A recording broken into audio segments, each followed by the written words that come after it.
తెలంగాణలో మున్సిపల్ కార్మికుల సమ్మె 7వ రోజుకు చేరుకుంది. సమ్మె విరమిస్తే వేతనాలు పెంచుతామని ప్రభుత్వం స్పష్టం చేస్తుండగా వేతనాలు పెంచితేనే సమ్మె విరమిస్తామంటూ కార్మికులు తేల్చి చెప్పారు. ఇలా ఎవరికి వారే పట్టుదలతో ఉండడంతో ఎన్నిసార్లు చర్చలు జరిపినా ఫలితం మాత్రం తేలడం లేదు. దీంతో ప్రతిష్టంభన కొనసాగుతోంది. ఇప్పటివరకు ప్రభుత్వం కార్మిక నేతలతో 4 సార్లు చర్చలు జరిపింది. తాజాగా మంత్రి నాయన నరసింహారెడ్డితో దాదాపు 3.5 గంటల పాటు జరిపిన చర్చల్లోనూ ఫలితం తేలలేదు. దీంతో సమ్మెను ఉధృతం చేసేందుకు కార్మిక సంఘాలు వ్యూహం రచిస్తున్నాయి. భవిష్యత్ కార్యాచరణను ప్రకటించాయి. రేపటి నుంచి జీహెచ్ఎంసీతో పాటు రాష్ట్రంలోని అన్ని మున్సిపాలిటీల వద్ద రిలే నిరాహార దీక్షలు చేయాలని నిర్ణయించాయి. మంగళవారం మంత్రులు, అధికార పార్టీ ఎమ్మెల్యేల ఇళ్ల ముందు నిరసనలు చేపడతామని తెలిపాయి. గ్రేటర్ హైదరాబాద్ నగరంతో పాటు తెలంగాణలోని పట్టణాల్లో చెత్త పేరుకుపోయింది. పర్యాటక, చారిత్రక ప్రాంతాలు అధ్వానంగా మారి కలతప్పాయి.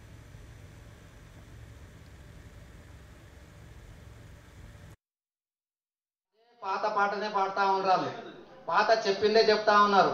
ముఖ్యమంత్రి గారు చెప్పినాం, ముఖ్యమంత్రి గారు రిక్వెస్ట్ చేస్తూ ఉన్నారు. ముఖ్యమంత్రి తరపు నుండి మేము రిక్వెస్ట్ చేస్తూ ఉన్నాం. ఇక్కడ Somesh Kumar commissioner of GHMC అతను కూడా అదే చెప్తా ఉన్నాడు. మన మంత్రి గారు కూడా అదే చెప్తా ఉన్నాడు.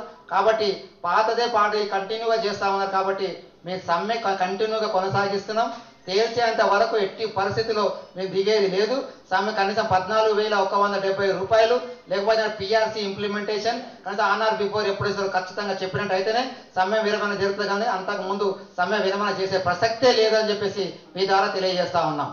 తెలంగాణ రాష్ట్రంలో తెలంగాణ పారిశుద్ధ్య కార్మికులకి న్యాయం జరిగిద్దని చెప్పేసి మేము అనుకుంటున్నాం. మేమేమి మొండిగా లేము. ఫిబ్రవరి అసెంబ్లీ సమావేశాల సందర్భం నుంచి అడుగుతా ఉన్నాము.